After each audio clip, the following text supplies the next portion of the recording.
Kate, consumed with resentment toward Alisandra, finally snaps, leading to a chaotic confrontation. Covered in a humiliating mess, Kate's anger reaches a breaking point as Alisandra intensifies her revenge, revealing long-buried family rivalries and scars. As Alisandra's chilling warning echoes, vowing to ruin Kate's life, is her quest for vengeance justified, or is it pushing her to madness? Will Kate fight back or crumble under Alisandra's wrath? Fear looks good on you, Kate. I want to see it again soon. Alisandra snatched back her mask from Kate, thanks to her being distracted. Alisandra released Kate's other hand as she was finished with what she had come for. She placed her mask back onto her face as she stood up, looking down at the pitiful state of Kate. You should bring more maids to help her get cleaned up. She's filthy, Alisandra told Sally, who stood by the door in shock.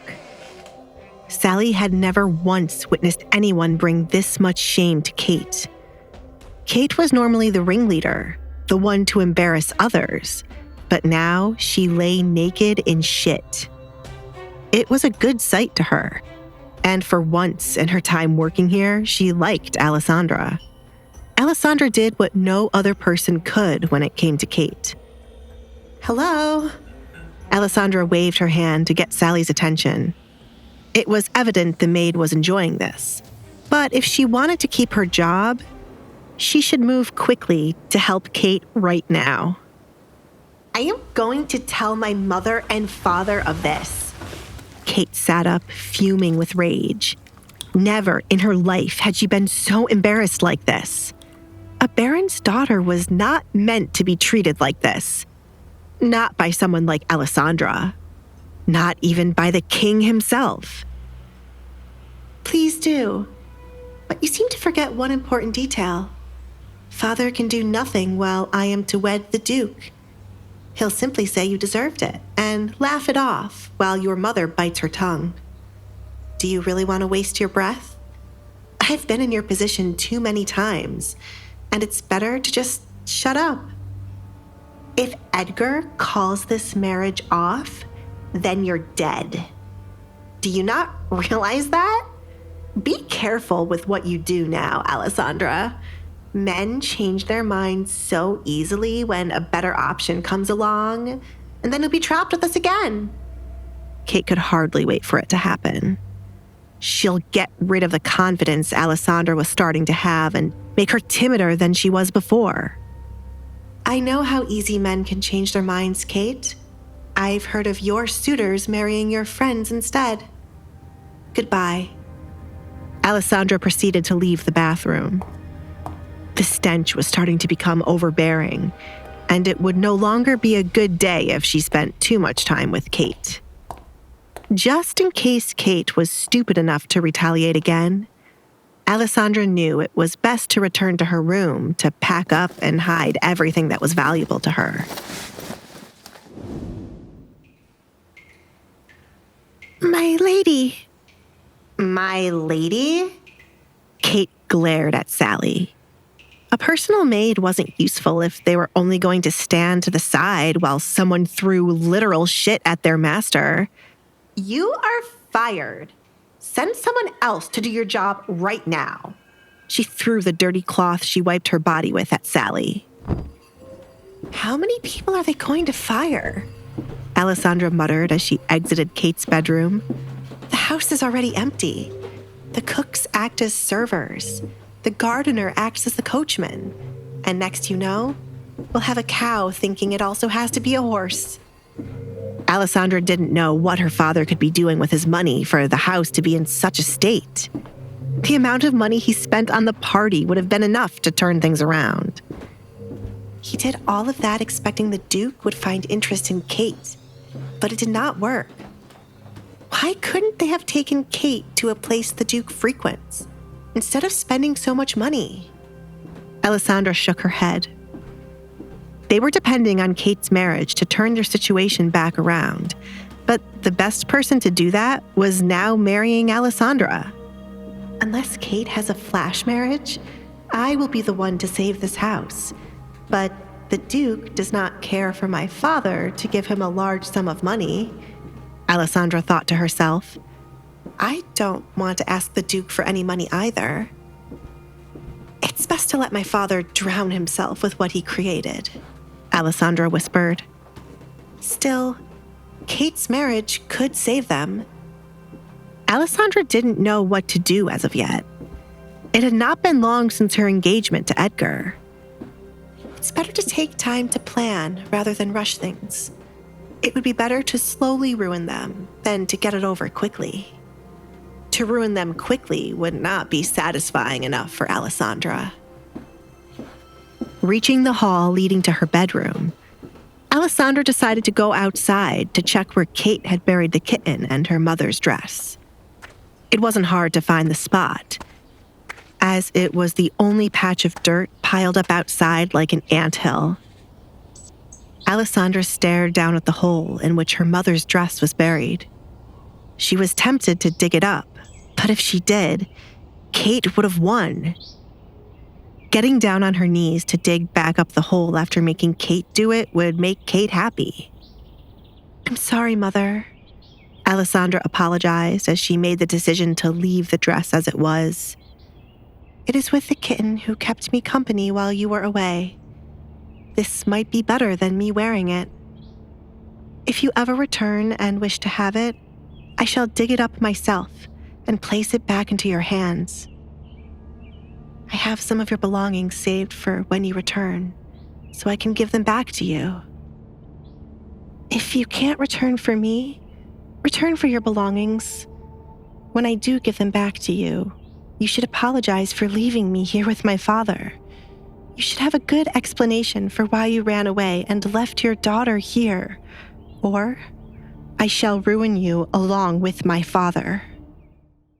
Will Kate ever recover from this humiliation, or will it break her spirit entirely? How will Alisandra navigate her upcoming marriage to the Duke, knowing that her own family is crumbling around her? Will Alisandra succeed in her plan to bring down her father and the rest of her family, or will her own ambition ultimately consume her?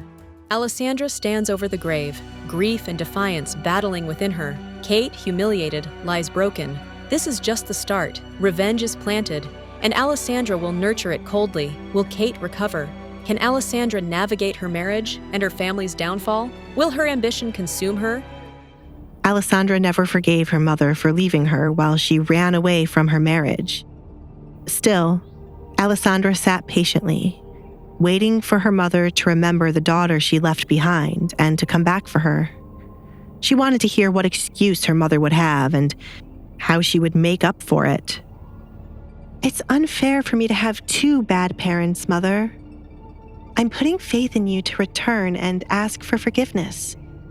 The world cannot hate me so much to put me through this. I hope that you are still alive and return quickly, said Alisandra. Alisandra would never go looking for her mother. Instead, she had a date on which she would stop caring, and should her mother ever appear before her, she would be nothing more than a stranger.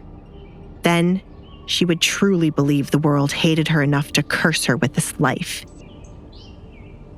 Where the hell is she? Alisandra looked up at the sound of Katrina's angry voice. You! Katrina exclaimed when she caught sight of Alisandra outside. She leaned her upper body out a window to get a better view of Alisandra. What on earth did you do to my daughter? I threw her personality onto her, Alisandra bluntly replied. Do you wish for me to do the same to you, Mother? I told you never to call me Mother, you evil girl. You have to be out of your mind to throw shit on Kate. Has your jealousy not gone far enough? Katrina questioned. Her anger increased the more she looked at Alisandra. Katrina was bewildered to hear of what Alisandra did to Kate and how no one stopped her. Alisandra was always intrigued by everyone thinking she was jealous of Kate. When had she ever shown them that she was jealous? I have never been jealous of Kate. It has always been the other way around. Katrina chuckled, finding Alisandra to be funny. Kate? Jealous of you? Such a thing as... Isn't that why you hated me too? Kate was never the center of attention when I was around, and you could not stand the daughter of your husband's first wife outshining your child. I can see where Kate gets her denial from. Funny, I thought it was from my father, said Alisandra, as she for so long believed it came from her father's side of the family. Are you crazy? How many times am I going to be asked this? It is annoying, Alisandra muttered, tired of the repeated question. My answer is yes, so that you can stop asking me. I must be crazy for the crap I put up for so long. You... Katrina trailed off, unsure of who was standing before her. Alisandra was never like this. She was never one to talk back and quietly did as she was told. You are only acting like this because of your engagement. Obviously, but you have no room to talk when you have done the same thing. You act all high and mighty because you are a baron's wife. From your attitude, you would think you married the king. My father is not that great for you to act this way, Alisandra honestly stated. Her father's reputation slowly decreased throughout the years, and many of his high-status friends were hardly around. He was lucky to still have connections with the king. I suppose his wealth will make him great in your eyes, though these days, his wealth is not like what it used to be. I wonder what he's spending all his income on for our house to be in such a state. That's something to add to the list. In this house, the Baron thinks he is the king. Hilarious. Alisandra chuckled, finding their house to be backward. Maybe I should think I am a bird, and then I could fly away. Alisandra humored herself. There's nothing wrong with your father's finances. Look at the amount of land the king has placed in his name. Look at how wonderful our farm is, how grand the inside of our home is. Your father has enough wealth to live like a king if he wishes to. You truly complete my father. Alisandra viewed Katrina as idiotic as her father. The money must have been drained away to make Katrina and Kate live like royalty, too.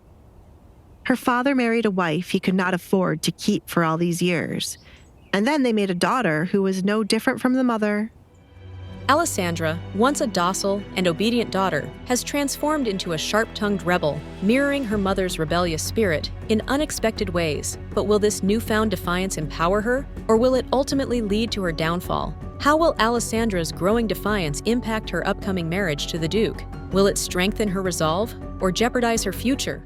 Alisandra awaits her mother's return, yearning for an apology, but a fiery confrontation with her stepmother shatters the fragile peace. Secrets and resentments surface, threatening to tear the family apart. Will Alisandra ever forgive her mother? Can this family survive the explosive fallout? What other secrets are lurking beneath the surface? You must be punished for what you did to Kate.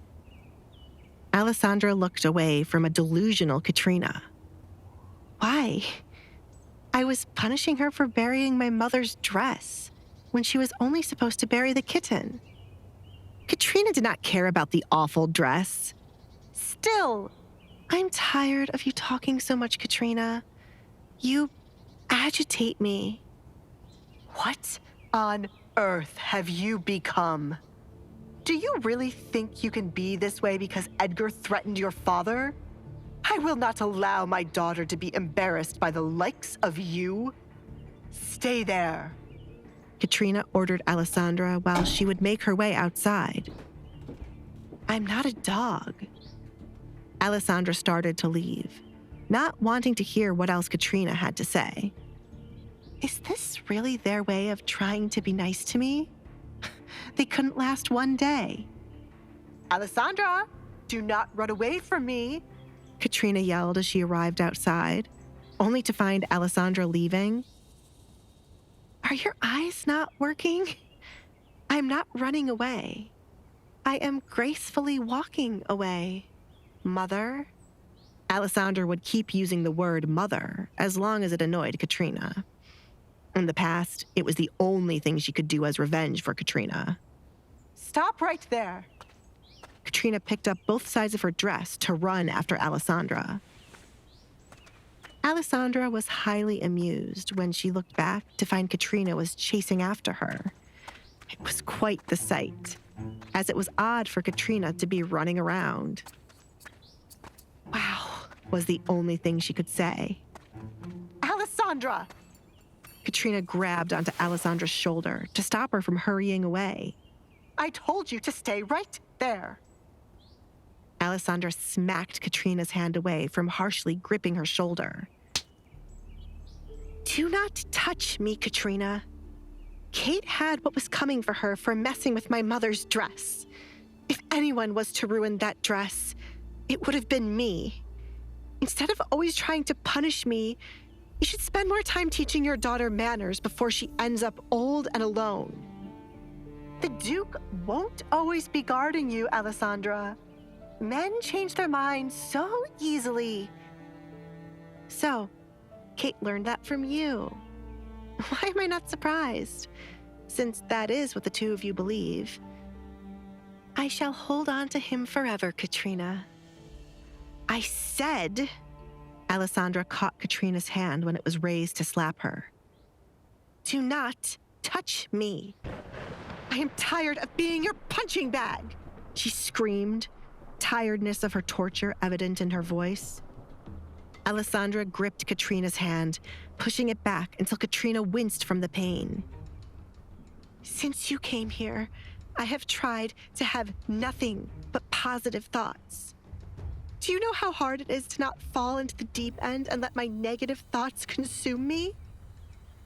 Even when the Duke's sword is pointed at your necks, you're still determined to hurt me. Are you determined to make me become a madwoman? Do not keep pushing me. If those thoughts truly consume me, I might end up killing all of you. Even now, when the voice in my head is telling me to just end you, I'm trying to hold on. Alisandra was alone for such a long time that she had no one to talk to but herself. The person she created in her head was meant to be a friend to keep her happy. But as Kate and Katrina's torture increased, the voice in her head changed to telling her cruel things. Befriending Mario and the kitten had saved her, but the voice always lingered in her head. There was nothing she could do to escape what she had created, and her newfound anger toward her family was not helping. Leave me alone, Alisandra released Katrina's hand. Her other hand twitched at the thought of pushing Katrina down and repeatedly beating her with a stick, just as Katrina had once done to her. You've tortured me for many years, Katrina. Sit quietly while I do the same to you. Alisandra left Katrina alone so that the woman could choose her next move carefully.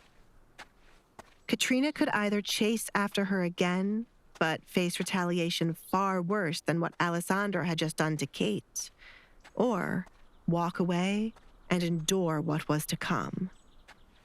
Alisandra was satisfied with not hearing Katrina following behind her. However, she stumbled the moment she entered the house and gripped her head from a pain building up. She did not know how to handle all the angry and negative thoughts she had kept at bay for many years, suddenly flooding her head. It was foreign to her as she tried to keep a positive outlook on her life, but she had strayed far away from it today. I will not lose myself, she promised. Alisandra is left grappling with the terrifying realization that the darkness she's been suppressing may be consuming her. Will Alisandra succumb to the darkness within her, or will she find a way to regain control? How will Katrina react to Alisandra's defiance? Will she seek revenge, or will she finally confront her own demons? Will she lose control of her life and her impending marriage to the Duke? Tensions reach a boiling point between Alisandra and Katrina After a heated confrontation, Alisandra unleashes years of pent-up anger, shocking even herself with the intensity of her outburst. Katrina, stunned by Alisandra's defiance, is left reeling, unsure of how to proceed. As Alisandra struggles to control the surge of negative emotions, she wonders if she has crossed an irreversible line. Will this be the beginning of a new and dangerous chapter in the lives of the Baron's family? Will Katrina retaliate against Alisandra for her defiance? Will Alisandra be able to control her growing anger and the dark thoughts that consume her? How will the Duke react when he learns of the escalating conflict between Alisandra and her family? Time quickly passed in the Baron's home, much to everyone's delight. For Alisandra, it meant she was closer to leaving her childhood home to live with the Duke. For Kate, it meant she would be going to live with Edgar, a surprise Alisandra was not expecting. Katrina was counting down the hours for when she would be rid of Alisandra, even if it meant she was going to live with Edgar. Desmond, on the other hand, couldn't wait for Kate to seduce Edgar and get married to him instead of Alisandra. He was praying she would get pregnant after one night with Edgar. It soon became time for dinner, and with the new changes to the house, Alisandra arrived at the dinner table. She could not remember the last time she came into the dining room to eat dinner with her family. It was always in her room alone, with nothing but the noise from the farm. Alisandra already knew which chair at the table she wanted to sit in as she neared the table. It was the one her mother used to sit in each time they had dinner.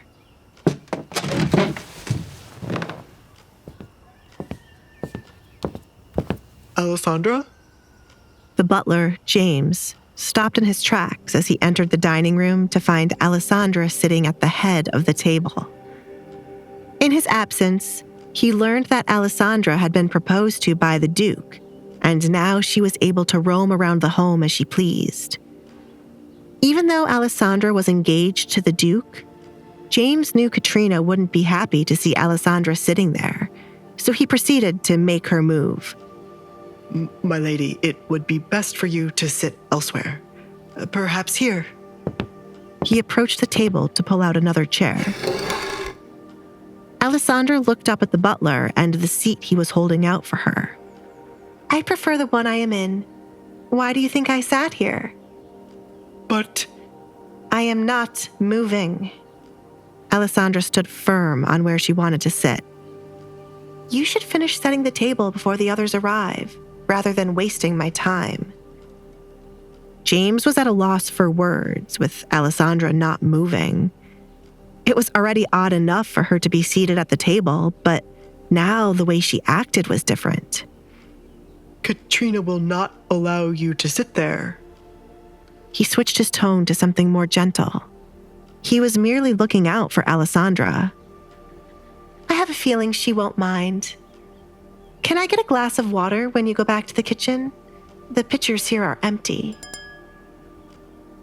Alisandra was parched after spending the remainder of the day cleaning out her bedroom to get rid of the stench from the dead kitten and starting to pack up her belongings. Due to her not owning many things, by tomorrow morning she would be finished with her packing. James placed down the last utensils on the table and straightened them out. He made sure each time the family gathered to eat, the table would be pure perfection. I will bring a pitcher for you, Alisandra. He bowed, then left. Alisandra tapped her finger on the table to pass the time. Sitting at the table did not feel as good as it once did. Then she started to wonder, was sitting at the table ever a good experience? She enjoyed her time with her mother while they ate, but eventually, her parents would start to argue. It was not as good as she believed it to be as a child now that she was older. This house has always been toxic, but as a child, I thought that was what happiness meant, Alisandra muttered, leaning back in her chair as her past memories became depressing. She started to think about what else she thought was good as a child, but now that she was older, it certainly wasn't good. This house has so much negative energy. It deserves to just be burned down. You really are taking this too far. Kate strutted into the dining room like a new person. It was as if her earlier encounter with Alisandra never happened. And do as you please, Alisandra. The higher you climb, the further you'll fall when this blows up in your face. The tension in the Baron's household thickens as Alisandra asserts her newfound freedom, reclaiming her rightful place at the head of the dinner table. Kate, emboldened by her upcoming marriage to Edgar, remains a constant thorn in Alisandra's side, her words laced with venom. As the dinner guests begin to arrive, the atmosphere crackles with anticipation and unspoken threats. Will Alisandra's defiance lead to a confrontation with Katrina? Will Desmond's schemes to sabotage Alisandra's happiness succeed? And what secrets lie hidden within the walls of this decaying mansion?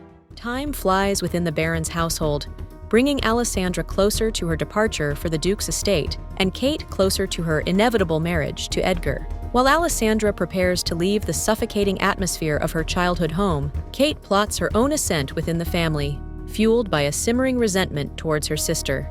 As dinner preparations commence, Alisandra boldly claims the seat at the head of the table, a symbolic act of defiance that throws the household into disarray. Kate, ever the antagonist, observes her sister's newfound confidence with a mixture of disdain and apprehension. Will Alisandra's assertion of dominance at the dinner table ignite a new wave of conflict within the family? How will Katrina react to Alisandra's audacious display of authority? Will Desmond find a way to manipulate the situation to his advantage, ensuring Kate's marriage to Edgar? Alisandra was surprised Kate didn't curse or scream at her for what she had done with the horse shit. That wouldn't have been enough to stop Kate's antics. I hope you always remember that thanks to the little stunt you pulled today, someone got fired. You should take responsibility. Sally was crying her eyes out. Kate took a seat far away from Alisandra on the other side of the table. She didn't trust Alisandra would not throw something else on her. I did not fire her. You did, Kate. Yet again, you pushed the blame for your antics onto me. When are you going to stop? Do I need to visit your bedroom again? Alisandra taunted Kate with what she did earlier. Luckily, the horses shit every day. I will never forgive what you did. I didn't do it with the expectation you would forgive me. I thought it was obvious I wanted the opposite. The only person here to forgive anyone in this home is me. You are all lost souls. I shall never forgive any of you, Alisandra said. Are you going to live the rest of your life holding on to the things we did to you? At some point, you have to let it go, or it becomes pathetic. Kate found Alisandra to be nothing more than pitiful. No, I will not spend the rest of my life thinking about any of you. I don't think you'll be around for that long, and I shall be living with the Duke. I'm afraid you will spend more time thinking about me, Kate. I hope I haunt you. Kate placed her hands on the table, interlocking her fingers as she leaned forward in Alisandra's direction. Keep up this confidence, Alisandra. When it crumbles, I'll be there to watch. When this is over, I'll really make your life a living hell. You'll hate me more when that time comes. I have never hated you, Kate. I will admit I have feared you and you have angered me, but I pity you more than anything. Many times I placed myself in your shoes. That does not mean I like you, but I don't hate you. It took me a long time to realize that it has always been pity I felt towards you. Do not look down on me. Kate smacked her hands against the table. She was above Alisandra, so why did she keep trying to look down on her? This is not me looking down on you, Kate. That is me knowing that thanks to our father not giving you the attention you sought, the jealousy you felt created the monster you are now. You are the reason I shall never give in to my bad thoughts.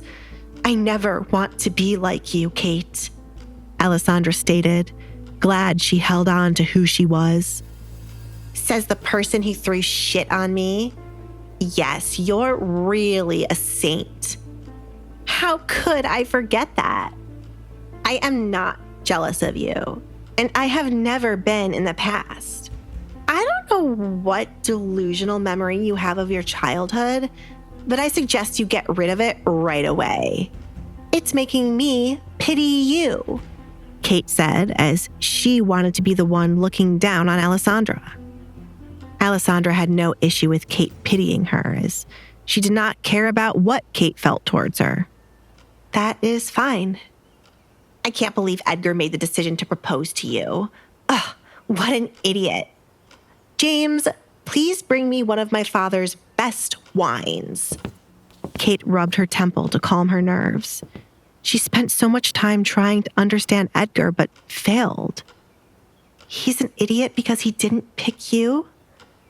Kate, you really are beautiful, but your heart and soul need to be worked on.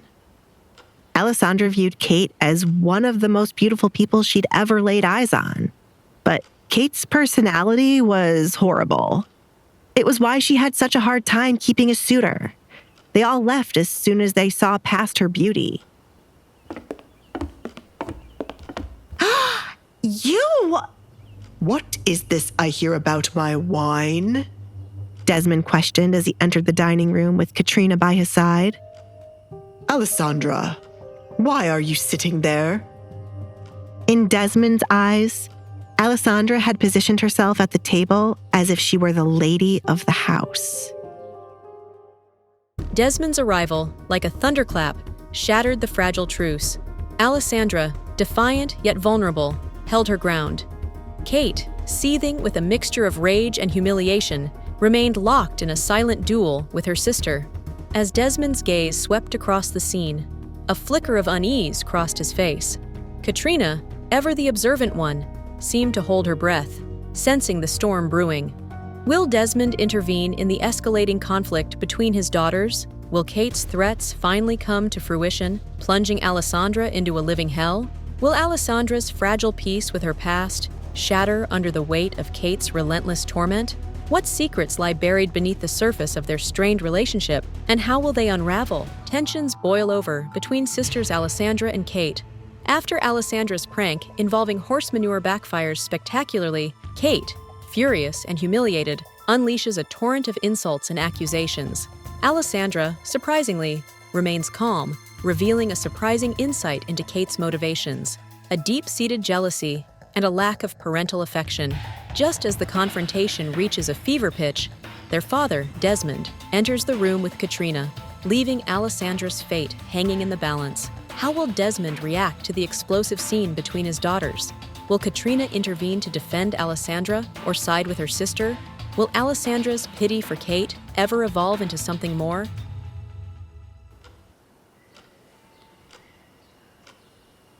I like this chair, Father.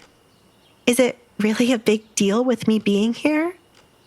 Does Katrina wish to sit here now? The many times I peeped out at the three of you having dinner, lunch, or breakfast, I have never seen Katrina seated here. You can have it if you want. Alisandra started to stand up, but as she expected, her father stopped her. If there was anyone she had complete control over, it was her father. Sit, sit. It is only a chair, right, darling? Desmond looked at Katrina for her to confirm it. A chair shouldn't be a big deal in a situation like this. One more day, he whispered. It is not a big deal. You can remain there, Alisandra. It pained Katrina for these words to leave her mouth. But after Desmond ignored what she told him about Kate and Alisandra, she felt useless. Her husband did not care how much their daughter was embarrassed and only saw the money he could get from Edgar in the future. Katrina was on the fence about Kate sleeping with Edgar to guarantee she would wed him, but now she was fully on board. Kate was right to steal whatever happiness Alisandra thought she owned. Katrina truly believed Alisandra was a psycho after their conversation today, and planned to send her off to a place with others like her. Marrying Alisandra off to her husband's friend would only embarrass them, as the girl lost her mind. Kate gripped her dress, angered by her mother allowing Alisandra to do as she pleased. Kate had no manners when it came to respecting her elders. She was also annoyed her father had not paid any visit to her after learning what Alisandra had done. Your water? James returned to the table, placing the pitcher of water Alisandra requested right in front of her. He was surprised to witness nothing had been done for where she sat. "Where's the wine, James? It is not right for you to only serve one person." Kate glared at the butler. "I ordered you to bring me wine, but you brought her water? Alisandra, you have become the lady of this house. Congratulations." Alisandra ignored Kate, picking up the pitcher to pour herself a glass of water. Kate would be a perfect fit for working in the court, as she enjoyed talking about a lot of nonsense. Kate! Desmond shushed her as he sat down at the other end of the table with Kate to his left and Katrina to his right. Unlike what he said earlier, it was not just a chair. He was meant to sit at the head of the table. "What? Alisandra does not care about what I said. What did I even say wrong? Look at her. She looks more like the lady of the house than my mother. She's finally getting to do everything she ever dreamed of. Poor little Alisandra." "Ow!" Kate groaned as the table shook. Kate glared at her father for kicking her under the table. Why was he still holding on to the ridiculous idea of being nice to Alisandra? "Alisandra, how was your day?" Desmond asked in an attempt to change the topic. "You shouldn't have stopped her," Alisandra sighed as she placed her almost empty glass of water to the side.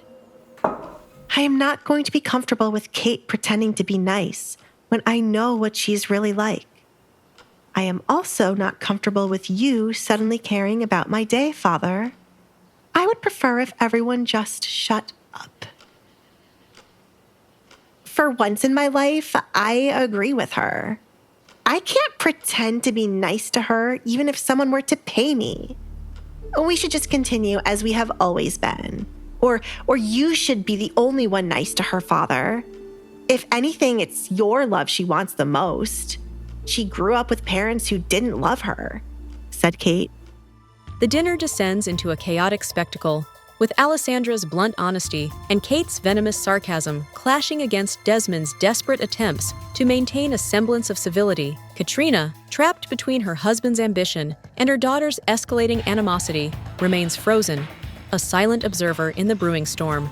Will Desmond finally assert his authority and restore order to the dinner table, or will he continue to be swayed by Alisandra's enigmatic presence? Will Alisandra's disdain for Kate and her parents ultimately drive a permanent wedge between them, or will she find a way to bridge the chasm of resentment? Tension simmers at the dinner table as Alisandra, the unexpected guest, asserts herself. Despite her father's attempts to maintain a semblance of peace, Alisandra's bluntness and Kate's simmering resentment create a volatile atmosphere. Alisandra challenges the established order, refusing to be treated as an outsider and openly expressing her disdain for Kate's perceived insincerity. Kate, in turn, lashes out, fueled by resentment and a desire to reclaim her perceived rightful place within the family. Will Desmond finally assert his authority and restore order to the dinner table, or will he continue to be swayed by Alisandra's presence? How will Alisandra's growing influence within the household impact her relationship with her father and her sister? Will Kate's resentment towards Alisandra escalate further, potentially leading to a more dramatic confrontation? Alisandra's life was just a big puddle of sadness. This was what she claimed someone was jealous of? Kate covered her mouth with her hand as she snickered to avoid being kicked by her father again. I have never hated Alisandra. How could a father hate his child? You know that I love you, Right, Alisandra? Desmond smiled, truly believing his words. If he did not love her, why else would she still be living with him when girls her age had already married and started their own families?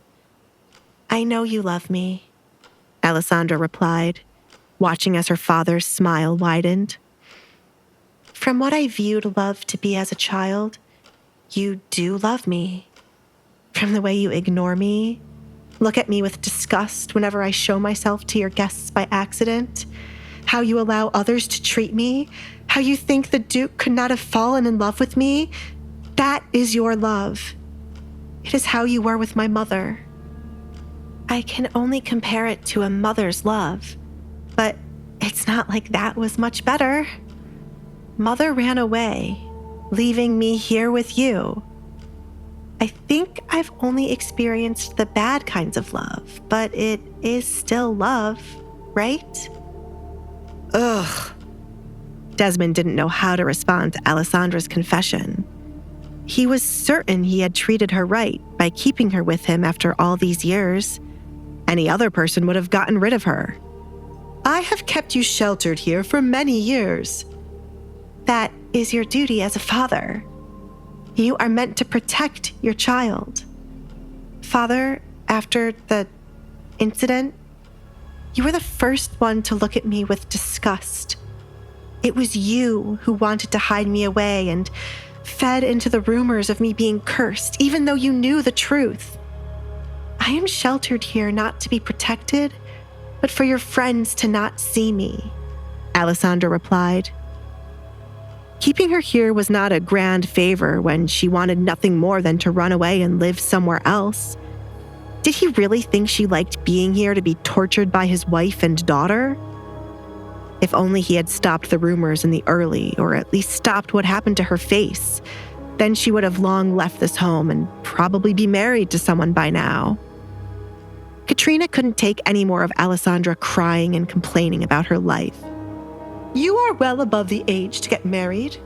The moment you turned a woman, your father could have kicked you out, but he allowed you to stay here. His duty as a father ended when you became a woman, but you have never been grateful. Allow me to stay here? Is it not the inheritance you would have to give me should I leave that is keeping me here, Father? Give it to me and I shall leave right now. Alisandra held out her hand for what belonged to her. When you quietly roamed the house, trying to avoid being seen, you would hear many things. Alisandra, that's not something I can just hand over to you. Desmond didn't like where the conversation took a turn to. He did not have Alisandra's inheritance anymore. Desmond was certain she would never leave their home. Therefore, he'd used the money as an investment for a business that failed. She wouldn't have needed the inheritance in the marriage deal he set up with a friend. Why not? Katrina and Kate are tired of me. If you give me the money, it is more than enough for me to leave this place and never return. I might even leave town and not marry the Duke. Alisandra continued to push for it. Kate's eyes lit up upon hearing this. Give her the money, Father. Make her leave. It's not possible that you do not have it, right, Father? If I bring this information to the court, you could be investigated, as you are not meant to touch my inheritance. This is why he has never gotten rid of me. Alisandra side-eyed Katrina. This was the reason Alisandra had never asked her father to let her leave. When she overheard him speaking about her inheritance being drained, Alisandra knew she couldn't just leave her family. In the end, she decided to look for a man desperate enough to marry her. I will gather the money owed to you, Alisandra. Do not mention it to anyone, especially Edgar. Desmond knew he would be screwed if Edgar found out about what he did. Edgar's father was one of the men who fought for children's inheritance to be protected until they either married or decided to leave their families. A large scandal in the town was what prompted this law. Alisandra's inheritance would have been her dowry for her marriage, but with her reputation, Desmond didn't think she needed it. You didn't think anyone would ever want to marry me? Alisandra didn't have to read his mind to know that was what he was thinking. I will keep my mouth shut. However, you should refrain from ever saying you were nice enough to shelter me here for so long. Understood? Yes. Desmond had to clear his throat after stuttering. For a moment, he feared the way Alisandra spoke to him. How did she know about the inheritance being gone? Alisandra held a card that could ruin him should she tell the court about this. For his safety, Desmond was contemplating getting rid of her and telling the Duke she ran away. Alisandra finally confronts her father, Desmond, about his years of neglect and the lies he's woven around her life. She reveals her knowledge of his squandered inheritance, a secret that could shatter his reputation and land him in serious trouble. Desmond, cornered and desperate, promises to repay her what he owes, but his words ring hollow.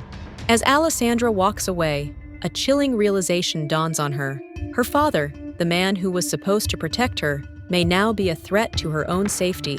Will Desmond truly repay Alisandra her inheritance? What measures will he take to silence her and protect his own interests? Will Alisandra escape her gilded cage and find true happiness, or will her father's actions forever haunt her? What secrets lie hidden within the walls of Desmond's home, and how will they impact Alisandra's future? Alisandra, whose life felt like a big puddle of sadness, confronts her father, Desmond, about his love. She reveals that his supposed protection felt more like imprisonment, fueled by disgust and the desire to hide her from society after a tragic incident. Alisandra accuses him of exploiting her inheritance, leaving her financially vulnerable. When she demands her rightful inheritance, Desmond is cornered, admitting he can't easily provide it. This revelation throws the family into turmoil, with Kate eager for Alisandra's departure. Alisandra, however, holds a dangerous secret that could ruin Desmond if revealed to the authorities. How will Desmond gather the money he owes Alisandra? Will Alisandra truly leave her family in town, or does she have other motives? What is the true nature of the incident that scarred Alisandra and changed her life? Will Desmond resort to desperate measures to silence Alisandra and maintain his reputation? Kate rolled her eyes, irritated that her father allowed such an easy opportunity to get rid of Alisandra to pass by. Father, why on earth can't you just go get the money tomorrow? Who cares if you spent it? You have plenty more to replace it. Kate didn't understand why her father was acting like he was broke these days. Did he want people to talk about him? Or, more importantly, her? Kate. Katrina tried to shush her daughter before she could upset her husband. Kate was not aware of many things going on, but it was not a good idea to make Desmond angry. Keep quiet and enjoy dinner. Do not forget, you have a lot to plan for what your father has prepared. Alisandra was curious about what Katrina was referring to. She felt like it had something to do with her, but she did not wish to ponder on it for too long. I've already started it, Mother. I've picked out the finest— Shut up! Desmond silenced Kate. If she continued to speak, Kate would no doubt spoil he was making her live with Edgar alongside Alisandra. His oldest daughter was smarter than they ever thought, and it was best to keep her out of the loop. Alisandra now confirmed there was something suspicious going on thanks to her father. They were definitely planning something, and by the end of the second day, it would be revealed. She considered two options. They were either going to find a way to cancel her engagement to Edgar, or they were going to concoct some nonsense plan to get Kate with the Duke. Alisandra didn't bother to tell the obvious fate of their plan failing. It was better to watch them sink themselves. She was relieved to see the butler returning with dinner, and Mario was right behind him with 2 plates in his hand. She could only imagine how furious Mario was for being a server. Dinner is served, James announced. He carefully watched as the dishes were placed in front of the family, one by one. He meant to speak with the Baron about the need for more workers. The workers were behind on the daily chores because there weren't that many of them for the number of jobs needing to be done. He had been informed of another maid fired for a ridiculous reason. If they kept this up, no one would want to come work for the family. The maid Kate fired was still here, and James was determined to keep her. He could not take on any more responsibility than he had now. Baron, I would like to have a word. What is it? Desmond cut into his meat, refusing to look at James. Talk quickly, James. You know how I dislike servants talking to me at the table. Have you forgotten your place? James was offended by the way he was spoken to, but brushed it off. As a butler and a man of low status, he was used to this treatment. A maid was fired today by the young lady Kate. There is a lot of work to be done around the house, and until a replacement has been hired... You fired someone, Kate? Desmond ignored the rest of what James had to say. He did not give Kate permission to be firing anyone as she pleased. Have you lost your mind? There goes their favorite phrase, Alisandra thought as she quietly ate her food. She was disappointed there was nothing special about eating at the table. Her bedroom would be much better than this. The fool just stood there while Alisandra threw shit on me. What's the point in having a personal maid who does not aid me? I told you and my mother that she was not right for the job. Thank goodness I fired her before she embarrassed me in front of my friends. Kate was angered just from imagining how Sally stood by the door. The dinner descended into a chaotic argument, Kate's shrill voice clashing with her father's booming baritone. Alisandra, meanwhile, sat back, a silent observer in this tempestuous family drama. What were the true reasons behind Desmond's financial woes? And what sinister plan was brewing, involving Kate, Edgar, and the Duke? What is the something that Desmond has prepared for Kate? Will Alisandra be able to thwart her parents' plans, or will she be swept up in the chaos? What secrets lie beneath the surface of this dysfunctional family? Dinner at the Baron's estate is tense. Kate, frustrated by her father's financial woes, clashes with him, while Alisandra remains observant. A suspicious undercurrent simmers beneath the surface as the family discusses an unknown plan involving Kate and possibly Alisandra's engagement. Alisandra suspects a scheme is afoot and resolves to watch their attempts to manipulate events unfold. What is the plan that Desmond has prepared for Kate? Why is Desmond so desperate to keep Kate in the dark? What will Alisandra do to thwart the Baron's plans? Will Kate discover the truth about her father's financial situation? What will happen to the maid fired by Kate? Desmond pinched the bridge of his nose. He wondered when he went wrong with Kate. Kate. She is the daughter of a fallen household. She is the perfect person to be your personal maid, as she has had enough education before her family was doomed. Desmond intentionally left it being cheaper to hire Sally than others. The girl was desperate to provide for her family, which was used to riches. Kate wasn't aware of Sally's background. Even better, I don't know how she could show her face after her family has lost their wealth.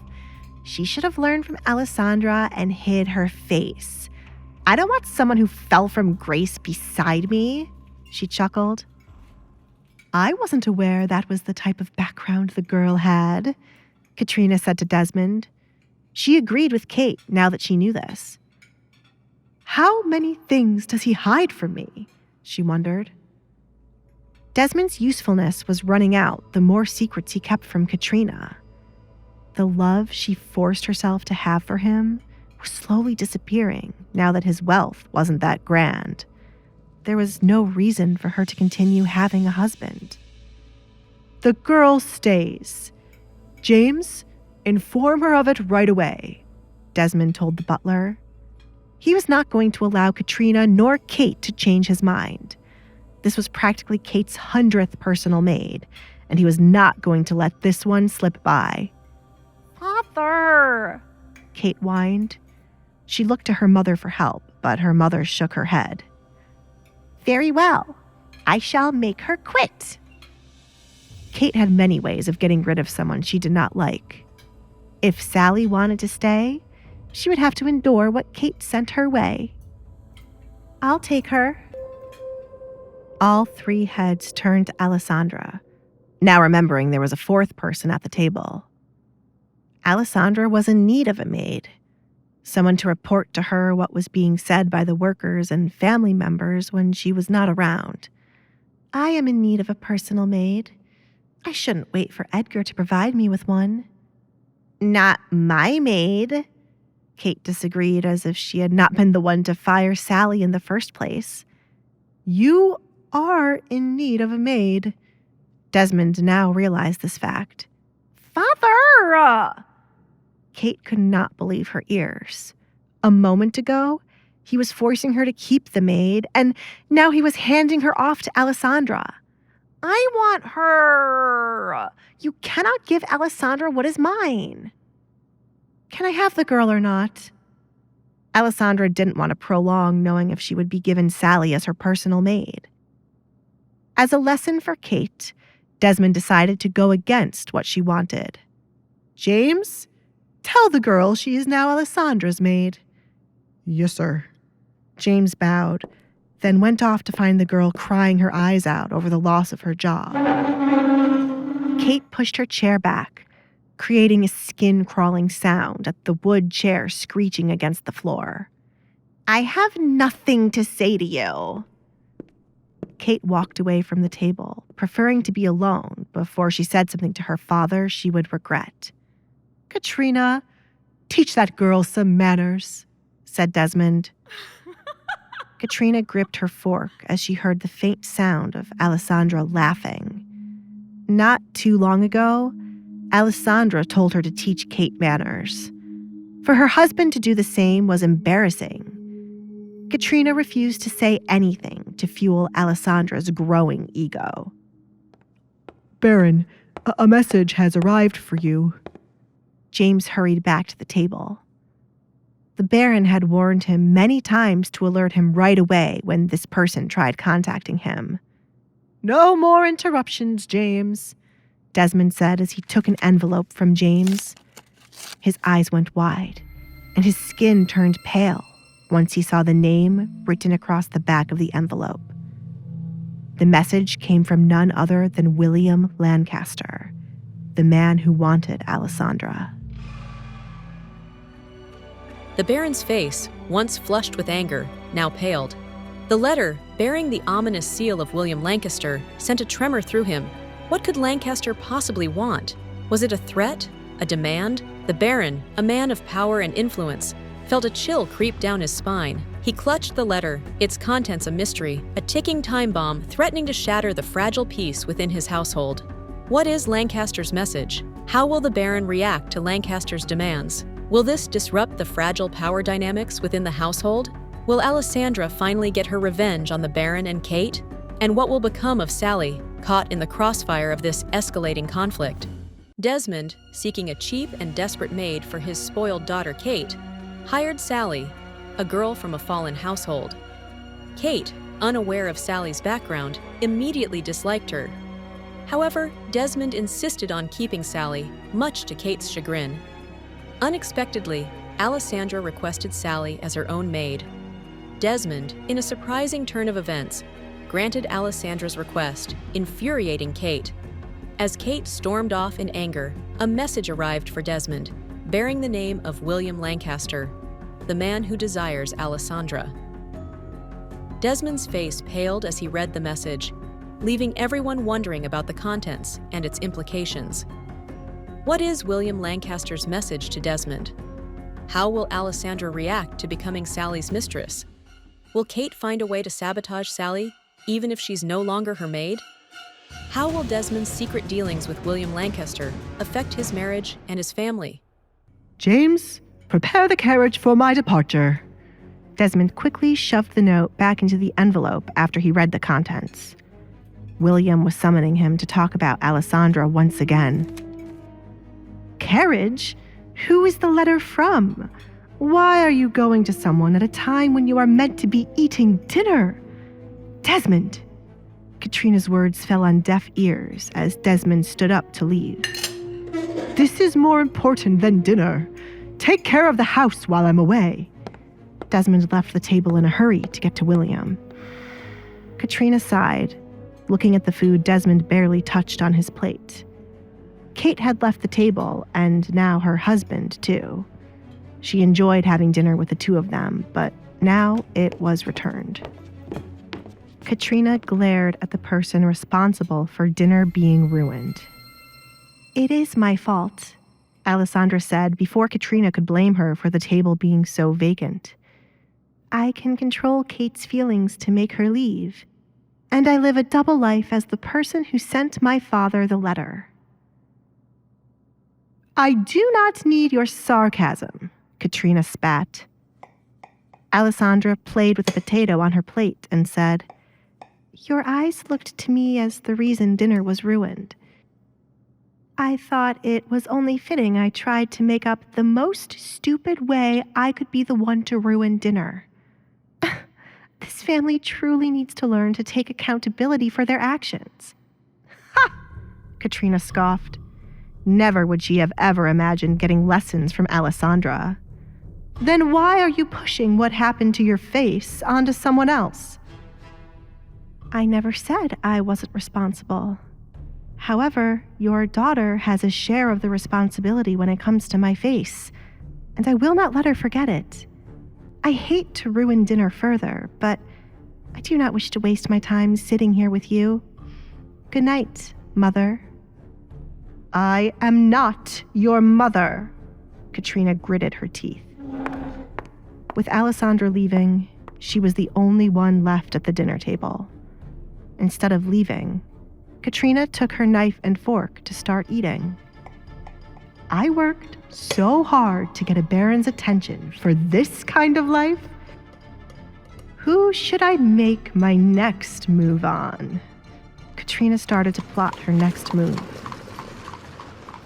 Meanwhile, Desmond bit his nails as his nerves increased the further he got from the house. He had no idea why William was requesting his presence so late in the night to speak about his daughter. News of Alisandra's engagement was not known to the town, therefore William could not know about it. Why did I borrow money from William? If I ever find the man who scammed me, I swear I'll kill him on the spot. How dare anyone try to scam me? Desmond was angered by the memory of a man who promised to triple his wealth if he invested a large sum of money into a couple of businesses. The man was nowhere to be found once he received the money, and no matter who Desmond asked about him, each person claimed to not know anyone with the name or description. The man was right not to show his face in the town, or he would be killed for what he had done. Why has the carriage stopped? Desmond asked when the carriage suddenly came to a halt. Looking out the window, he knew he was not at William's house as yet. "Baron!" a voice called, sending shivers down Desmond's body. "Why is he here?" Desmond muttered. "William has sent me to escort you in one of his carriages.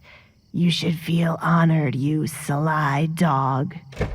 The right door opened to reveal one of William's henchmen. "There is nothing wrong with my carriage, Rowan." Desmond glared at the man. Rowan was one of William's most trusted servants. He was always sent to kill anyone William no longer wanted alive, as they were either his enemy or no longer useful. The carriage ride, intended for a simple conversation, takes a sinister turn. Rowan's presence, a chilling omen, casts a shadow over Desmond's anxieties. Why has William sent a hired killer to escort him? What secrets lie within William's house? And what fate awaits Desmond as he steps into the unknown? Will he ever uncover the truth about the missing investor and reclaim his lost fortune? And what unforeseen consequences will Alisandra's actions have on the fragile peace within the household? Dinner at the Baron's household descends into chaos. Kate leaves the table, and Desmond abruptly departs for an urgent meeting with William, leaving Katrina alone with Alisandra. Tensions flare between Katrina and Alisandra, culminating in a heated exchange and Alisandra storming out. Left alone, Katrina begins to plot her next social conquest. Meanwhile, Desmond's carriage ride to William's house takes an unexpected turn, as he is intercepted by Rowan, one of William's most feared enforcers. What is the true nature of William's late-night summons regarding Alisandra? What secrets is Alisandra hiding? And how will her deception impact her relationship with Katrina? Why has William sent Rowan to intercept Desmond? Is this a friendly gesture, or does it signal impending danger? What is the true extent of Katrina's ambition? And will her social climbing lead to her downfall? What happened to the man who scammed Desmond? And will Desmond ever recover his losses? If you continue to glare at me, I will pick your eyes out with my nails. Get out now, before I consider knocking you out and dragging you in the mud. Your pick. Rowan grinned, revealing his golden tooth. He played with a small dagger in his hands as he waited for Desmond to make his answer. Get out of the way. Desmond knew he had no choice but to get out of the carriage. Move! In the blink of an eye, Rowan pointed the dagger at Desmond's neck. Do not talk down to me, Baron. I do not share the same status, but I won't hesitate to kill anyone who looks down on me. If only my master would allow me to kill you. I've never gutted a Baron before. You? Demon! Desmond shook from fear. Each time William wanted to scare him, he would always send Rowan to do the job. Rowan chuckled, pointing the dagger in another direction. He ran his fingers through the strands of his hair, the shade identical to the color of blood. Everyone says it's my hair that makes me look like a demon. But has anyone ever seen a demon to know what they look like? Fools. Rowan frowned. Suddenly annoyed, Desmond had not left the carriage and distracted him instead. His master wouldn't be too happy if they were late. Without a word, Rowan reached forward to get a handful of Desmond's hair and then pulled him from his seat to the muddy ground. I told you I would drag you out. You got mud on my boots. Rowan proceeded to rub his boots into Desmond's clothes to get rid of the mud. Desmond shoved Rowan's shoe away, refusing to be belittled by a murderer. You cannot treat a baron this way. This is why my master hates you. You are not only a baron, but also William Lancaster's servant. When he sends for you, your title does not mean anything. Have you forgotten he saved you from your many debts? Why is it taking so long to bring him your daughter? Silly man. Rowan kicked Desmond in his side, causing him to tumble over in the mud. A baron, rolling around in the mud like a dog. What a sight. If only my master was here to see this. Get up quickly, or I shall kill you for making us late, Rowan said as he walked back to the carriage he arrived in. He looked up at the man hunched over in front of Desmond's carriage. Rowan used a special dart laced with drugs to send the coachman to sleep. It was important that no one knew William was meeting with Desmond. Desmond balled up fists, tempted to attack Rowan for what he had done, but he knew to be patient. When his deal with William would come to an end, and he would be back on his feet, Desmond would have Rowan's head. Good things come to those who wait, he reminded himself.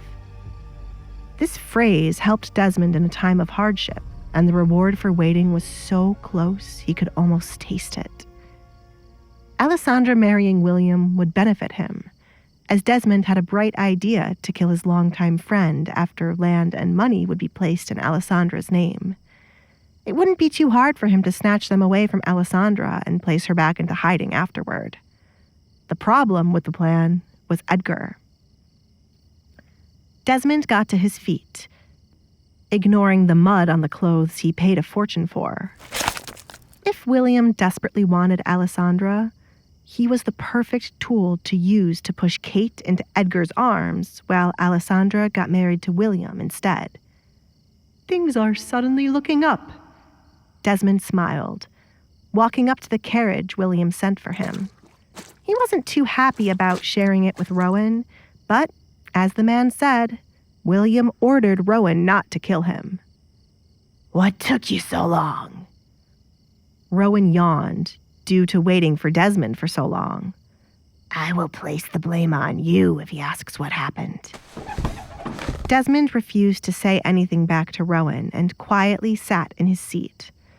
Unfortunately, Rowan sat opposite him, where they would be looking at each other. Why are you smiling at me? I can't kill you. What? Desmond did not understand what that had to do with his smile. I get a tingle all over my body not being able to kill you. The feeling makes me smile. Nothing gets me more excited than someone I cannot kill. I keep thinking, what if I kill you and tell my master it was an accident? I will be your master's father-in-law. You can never harm me. Desmond believed that was enough to keep him alive. Rowan covered his mouth with his hand to hide a devilish smile. Is that so? I remember these very words when I killed his first wife's father. Master truly loathed the man. The carriage lurched forward, carrying Desmond and Rowan deeper into the treacherous woods. Desmond, despite his initial triumph, now felt a chill creep down his spine. Rowan, with his unpredictable nature and unsettling obsession with violence, was a ticking time bomb. Was Desmond truly safe, or had he underestimated the lengths this disturbed man would go to for a thrill? Will Desmond's plan to eliminate William Lancaster succeed, or will Rowan interfere? What secrets does Rowan hold about William's past, and how will they impact Desmond's fate? Will Desmond's attempt to manipulate Kate and Edgar into a relationship backfire, or will it pave the way for his ultimate revenge? Baron Desmond, facing threats from the menacing Rowan, a loyal servant to his benefactor William, finds himself humiliated and nearly killed. Rowan, with his chilling demeanor and unsettlingly blood-red hair, enjoys tormenting Desmond, finding amusement in his power over the Baron. Desmond, however, harbors his own sinister plans. He intends to use Alisandra's marriage to William to his advantage, plotting to eliminate his benefactor and seize his wealth. But the presence of Edgar, Alisandra's potential suitor, threatens to disrupt his carefully laid plans. Will Desmond succeed in his treacherous plot to betray William? What are the true motives behind Rowan's sadistic behavior? How will Edgar's presence complicate Desmond's schemes? Will Rowan ultimately succumb to his violent urges and defy William's orders? What dark secrets lie hidden in William's past, and how will they impact the future of these entangled characters? Desmond tried his best to remain calm, refusing to show Rowan the fear he sought after. Just like everyone else, he was aware of William's father-in-law's death, but the family had been secretive about it and claimed it to be from a cold. Desmond had believed the story up until this point. Desmond knew he had done nothing to offend William to the point the man would want him dead. They were longtime friends, for goodness sake, and Desmond was handing William his daughter on a silver platter. You will eat those words one of these days, Desmond promised the shabby man. Tell you what, Baron, I'll help you tie me up so you can shove those words down my throat. You should know, I'm a man who enjoys pain. Rowan licked his dry lips. This conversation is over. Desmond no longer wished to carry on the conversation any further. He knew of Rowan to be a man with sick habits, be it with a man or woman. William was crazy for keeping such a person around, but Desmond had to admit that Rowan was loyal. No one could successfully bribe him to betray William. They couldn't figure out what William had over Rowan's head to make him this loyal. You are an evil person, Baron, Rowan said out of the blue. Says the murderer, and Have you forgotten who you work for? I know my master and I are evil, but you are one of those people who play dumb to what they are. What kind of a good person hands his daughter off to a man his age? Rowan sighed. The silence is loud, Rowan sang as he enjoyed making Desmond feel guilty. Or maybe that's a thing in the town I know nothing about. A man like me knows nothing about high society.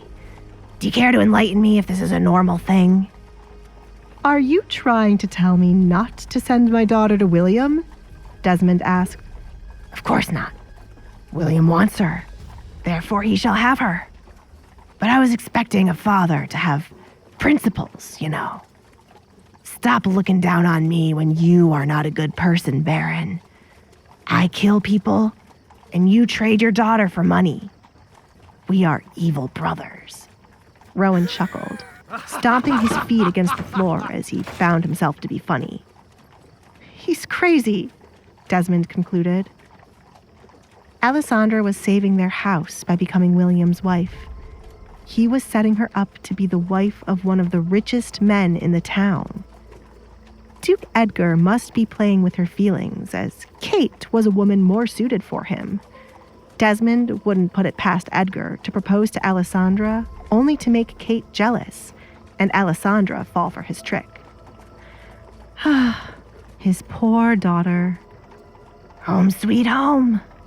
Rowan took a deep breath to inhale the air he believed to be sweeter than anywhere else. There's nothing like the Lancaster mansion. He opened the carriage door before the carriage itself stopped.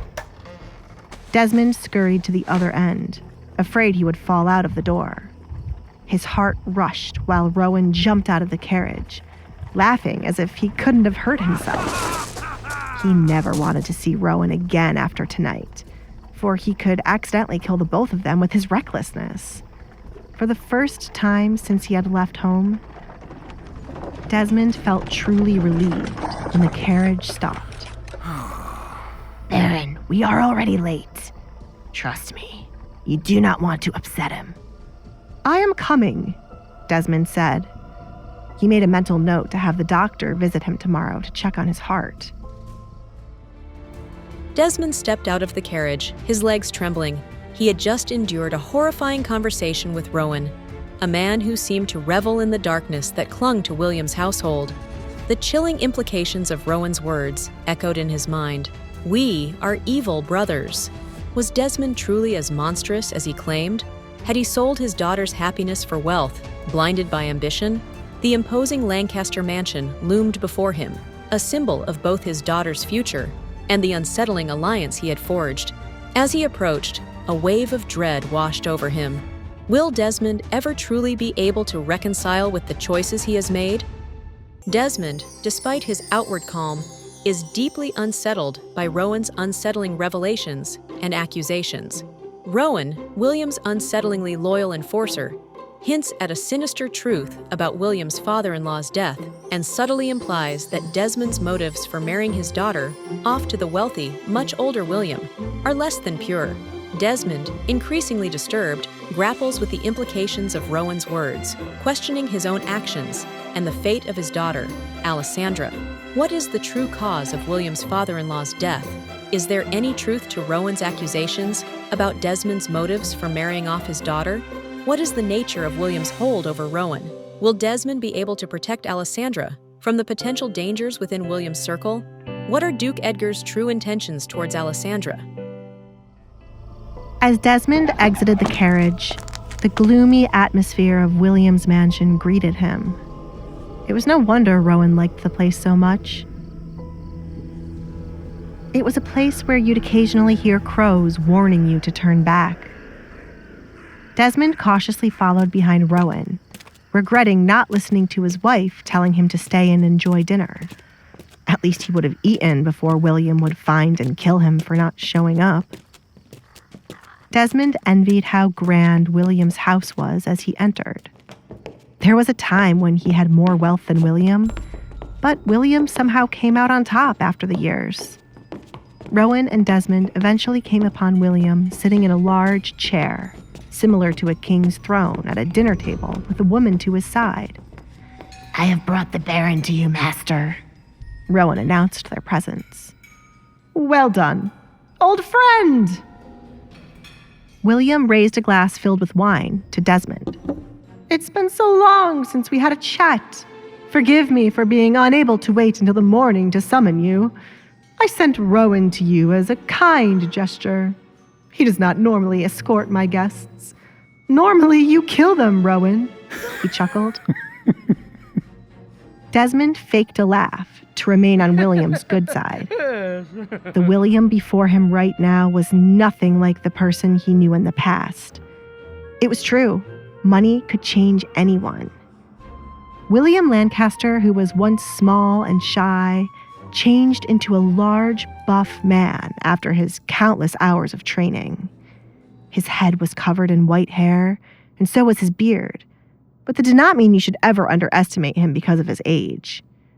It has been 3 days since we last spoke, Desmond said to himself. It truly has been too long, Desmond replied to William. I should thank you for helping me escape my wife tonight. I might be able to go to the red light district to relax. Is that so? Had I known this, I would have called some of the women here tonight. I understand how tough marriage can be. I've been married 2 times already, but they eventually became boring. Have a seat next to me. William pointed to the chair placed dangerously close to him.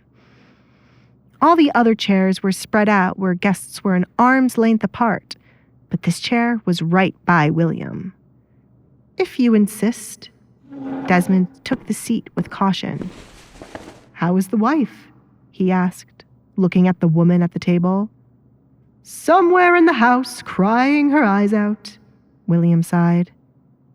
Desmond was now confused by the woman who sat at the table. It was so hard for him to remember what William's second wife looked like, as she was rarely seen, and there were no portraits of her around the home. William had no children, which meant this woman had to be his mistress. Why have you not brought your daughter to me, Desmond? I am not a patient man. William waved his hand, and without any words spoken, Rowan appeared by his side to hold the glass of wine instead of it being placed on the table. I was meaning to, but I ran into a problem. Duke Edgar Collins came by my home to ask for Alisandra's hand in marriage. He threatened me, and I had no choice but to agree to it. Don't worry, as I have a plan to make him marry my youngest daughter instead. Duke Edgar. William softly repeated the name with disgust. That spoiled brat is trying to steal what belongs to me.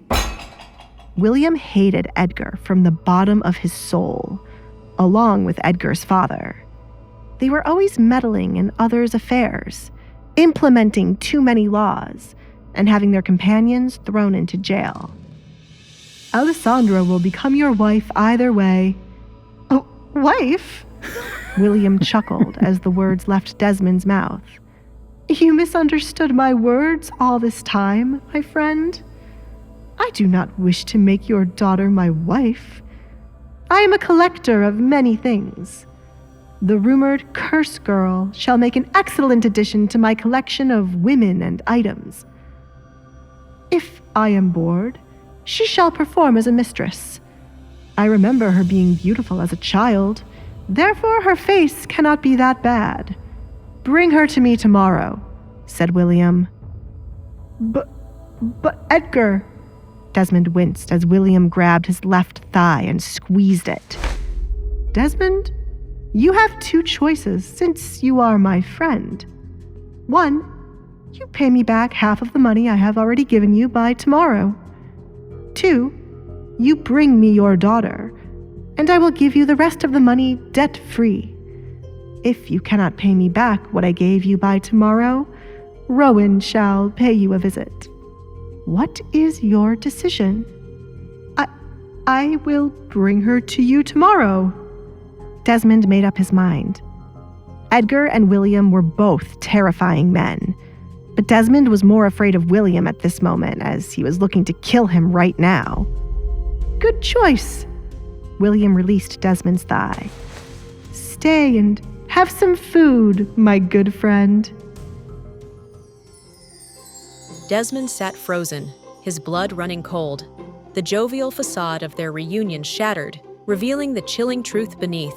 William, the man he once called friend, was a monster, a collector of souls, and his daughter, Alisandra, was his next prize. What plan had Desmond concocted to save his eldest daughter? Could he trust William's promises? Or was this a trap designed to lure him deeper into this web of deceit?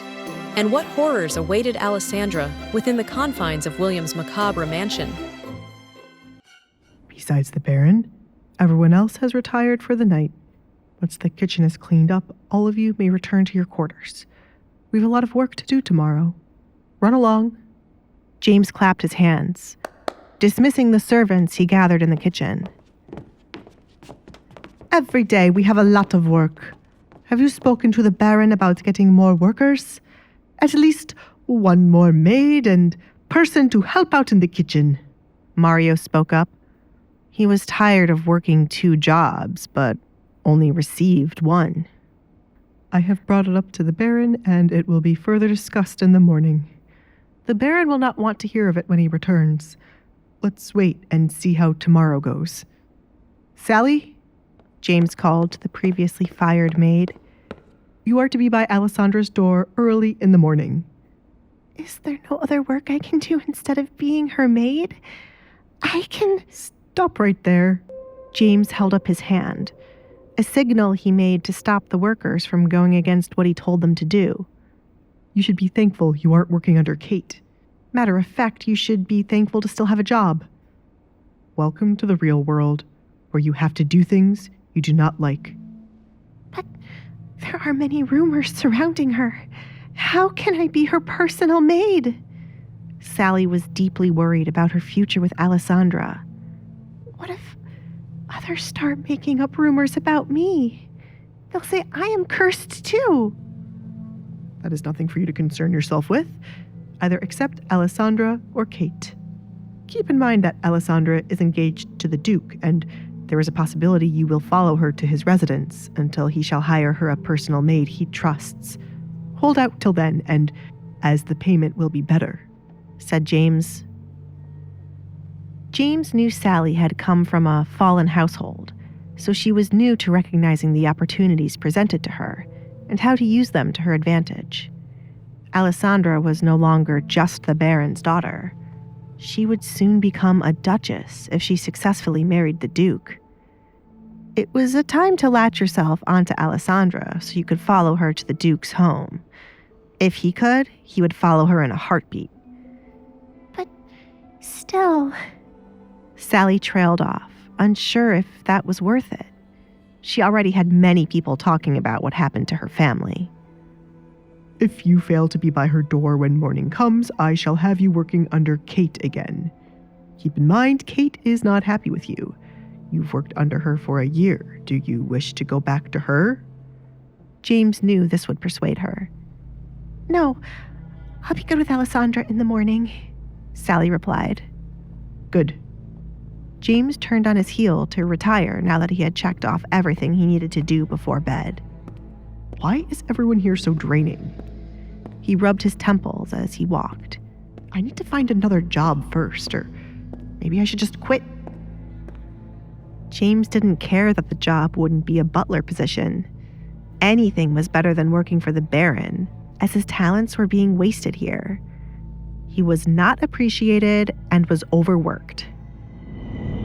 In the corner of his eyes, as he was about to turn into the hallway leading to his bedroom, James thought he had seen a shadow move.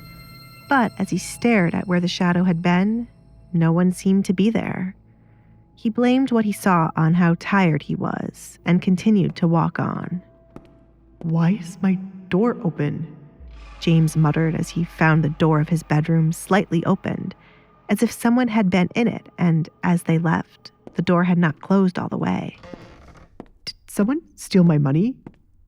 Baroness? Hello, James. Katrina sat up from his bed. I have been waiting a long time for you to return. James didn't understand why Katrina would enter his bedroom this late into the night. He had never seen her visit the servants' quarters before. Is there something you are in need of? I shall fetch it right away, Baroness. Where has my husband run off to? I know you saw the name. I do not enjoy it when secrets are kept from me, James. I am a woman who must know everything. Give me the name, Katrina ordered him.